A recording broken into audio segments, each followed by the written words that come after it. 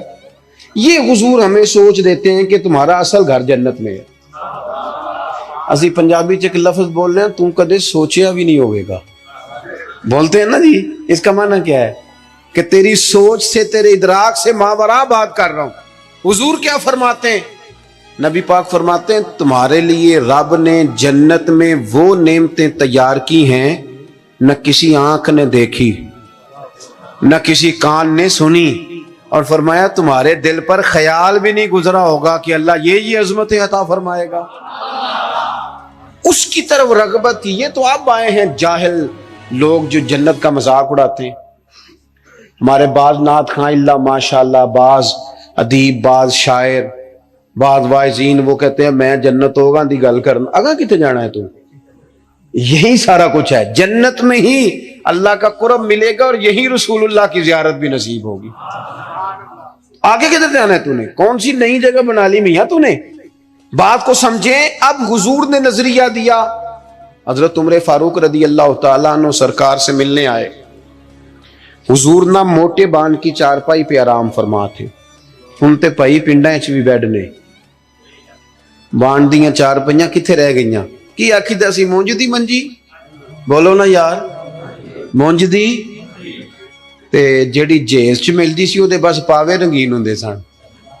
انجے یہ اوہو, لیکن کمال تھی نا یار. مکان کچے بندے پکے, محبت گہری, پیار زیادہ. حضرت عمر آئے, اللہ کے رسول آرام فرماتے بوٹے بان کی چارپائی پہ. حضور حضرت عمر کے لیے اٹھے تو کمر پر نا یہ جو موٹے بان کی چارپائی ہوتی ہے اس کے نشان پڑ جاتے ہیں. اور ہم نے دیکھے اکثر بزرگوں کی کمروں پہ نشان ہوتے, اکثر دیکھے. سرکار اٹھے تو کپڑا مبارک ذرا ہٹا تو دیکھا کہ نشان پڑے ہوئے, تو حضرت عمر رو پڑے. دلیر آدمی تھے پر رو پڑے, حضور کی محبت میں روئے. عرض کی یا رسول اللہ کیسر و کسرا تو دنیا میں بڑی آسانیوں میں ہیں اور آپ اللہ کے حبیب ہو کے وہ درد سے رو رہے ہیں. اخلاص سے بات کر. لیکن نبی کریم علیہ السلام ان کی سوچوں کو بدل رہے ہیں, انہیں نظریہ دے رہے ہیں. حضور فرمانے لگے عمر تم پسند نہیں کرتے کہ وہ دنیا میں تھوڑی آسانی لیں اور آخرت میں رسوا ہو جائیں, اور یہ پسند نہیں کرتے کہ ہم دنیا میں تھوڑی تکلیف برداشت کریں اور آخرت کی ساری سعادتیں اللہ ہمیں ہی عطا فرما دے. اس لیے حضور نے فقر کو پسند کیا, سادی روٹی کو پسند کیا, کچے مکان کو پسند کیا. جب آپ کا نظریہ یہ نہیں بنتا کہ میرے لیے آگے بڑا کچھ ہے, اتنی دیر تک انسان آخرت کی تیاری کا شوق پیدا نہیں کرتا.